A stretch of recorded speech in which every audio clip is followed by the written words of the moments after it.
Week 2 was crazier than I can remember a week being in the NFL. From a guy retiring at halftime, to the Fitzmagic sequel, to refs now using this new rule to decide games, to then Kirk Cousins fitting this pass through the tiniest window you will ever see. Today I've got my weekly Wednesday pick'em for you. Here are the top 10 from week 2 with Fiction Game taking the undisputed top spot. And these are the leading entries so far in this pick'em challenge. I was 30th overall in week 2, but somehow I fell 8 spots this week to 70th overall. It's not too late to join me this season in picking NFL games each week. Winner at the end of the season will get an NFL Shop gift card. I'll put a link in the description to join. Last week we crushed the goal of 100 likes with a 350 plus, so we're going to continue to pump up the goal each week by 50, so please hit that like button as we strive for 150 likes this week. I greatly appreciate it because it really helps me grow this channel and lets me know that you guys want me to continue to do these pick'ems. Let's get into these games. This week we've got on Thursday Night Football, we've got the Jets taking on the Browns. This is the moment the Browns have been waiting for. The Jets obviously aren't as good as the week 1 Monday Night Football game had us believing they were, and while I still think they're going to have a solid defense and that Sam Darnold's got a bright future, this primetime game is setting up for the perfect opportunity for the Browns to finally get a win for the first time in over 630 days. Browns win. We have got the Bills taking on the Vikings. The Bills are so bad that they made NFL history last week and had a player retire at halftime. That's unbelievable. After being demolished in this 2 straight weeks, the Bills only have to face the team I listed at number 1 in my power rankings video last week. They should be fine. Vikings win. Colts at Eagles. The Eagles looked super flat early on against the Bucs. I'll chalk that up to the heat in Tampa and getting caught off guard by Fitzmagic taking place in Tampa Bay. Carson Wentz will be active this week and should be the starter for the Eagles. I worry about a little bit of rust for him from his first game back, but he's still a superior player than Nick Foles, so he should be fine. The Colts shut the Redskins down on the road last week and should be ready to put up a good fight, but I think the energy the Eagles get from the return of their fearless leader is the difference here. Eagles win. Packers at Redskins. The Redskins fell on their face in week 2 after dominating the Cardinals in week 1. The Packers are coming off a game in which the refs cost them a win and had to settle for a tie. Packers are going to be feeling some kind of way all week and will be itching to get it back out there. And I think that Aaron Rodgers is definitely on a mission this year. Packers win.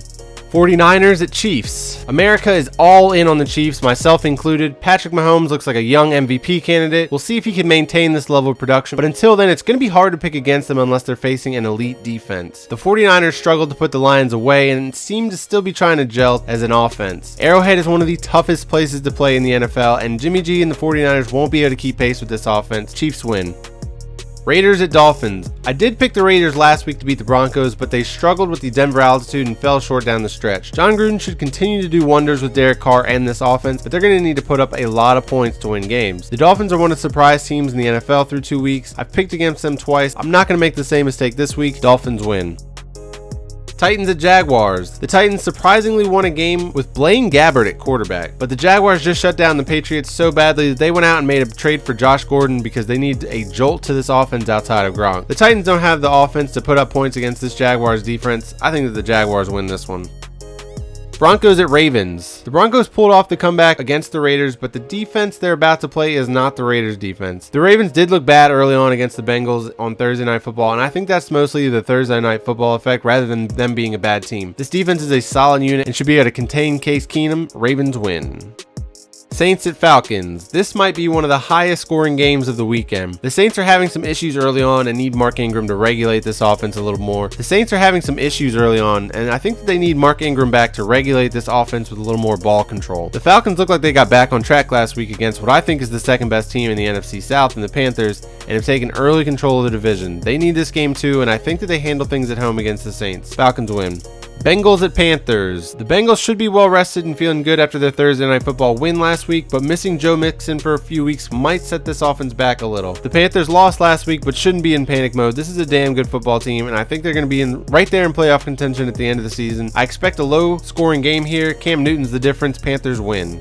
Giants at Texans. The Giants look like one of the worst teams in the league last week. Their offensive line is embarrassingly bad right now, but Eli looks just as bad. Some Giants faithful still don't believe it's on Eli, but he's stuck between trying to avoid injury and just not looking downfield to attack a defense. The Texans are playing pretty poorly too, but it's likely that neither of these teams make the playoffs anyways. This is the game the Texans need to get their season back on track, and I expect JJ Watt to end his 2-year drought without getting a sack. Texans win. Chargers at Rams. Coming off a tough loss at home, the Bills were exactly what the Chargers needed to get things rolling again. However, if the Vikings are my number one team in the NFL, the Rams are easily team 1B. They are so well balanced and dominant on both sides of the ball. The Rams might come out a little slow in this battle for LA after their cupcake game against the Cardinals, but their team is just too good to lose a game to an inconsistent Chargers team. Rams win.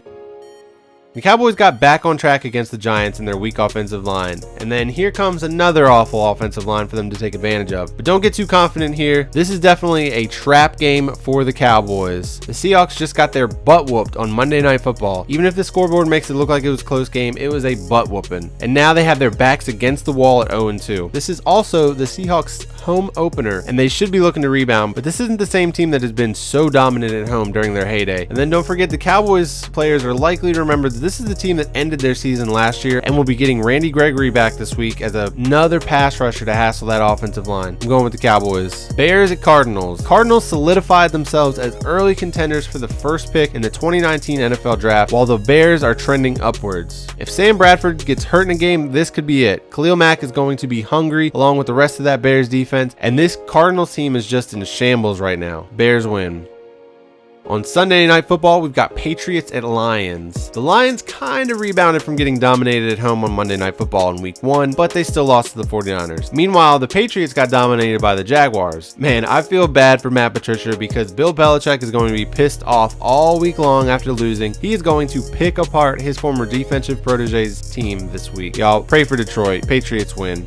Monday Night Football, Steelers at Buccaneers. I have been viciously wrong about the Bucs this year, and I couldn't be happier because this has already been one of the most exciting stories in the NFL this year. And then on the other side, the Steelers spotted the Chiefs 21 points early on last week and just couldn't keep up with the most explosive offense in the league after that. Not short of them trying though. Remember I said the Saints versus Falcons could be the highest scoring game this week? Well, that was a lie. This is going to be the highest scoring game of the week and possibly of the year. If the Steelers lose this game, they might implode before our very eyes. I don't know what's happening with Antonio Brown, but I can't pick this Steelers team. All this dysfunction right now. Bucs win.